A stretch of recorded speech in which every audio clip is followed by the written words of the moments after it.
To use the Transparency tool in Affinity, first click and hold on the Fill tool until the hidden tools appear. Then choose Transparency tool, or press Y on your keyboard to select this tool. When the tool is active, you'll see a line on your object with two circles. This is your transparency gradient. The dark side shows where the object is fully visible, and the light side shows where it becomes transparent. You can drag these circles to control how strong the fade looks. And if you want the object to be more or less transparent in certain spots, just click along the line to add more points. Each point can be adjusted to change how much of the object you want to show or hide. This works the same for both the fill and the outline of your shape or text.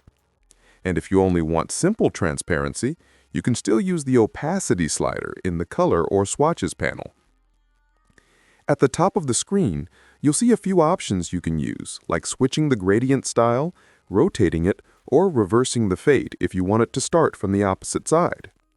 This Maintain Aspect Ratio option only works with elliptical and bitmap fills.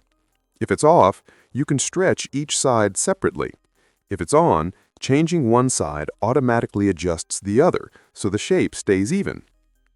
It may look advanced, but with a bit of practice, the Transparency tool makes your designs look much more professional and polished, even if you're just starting out.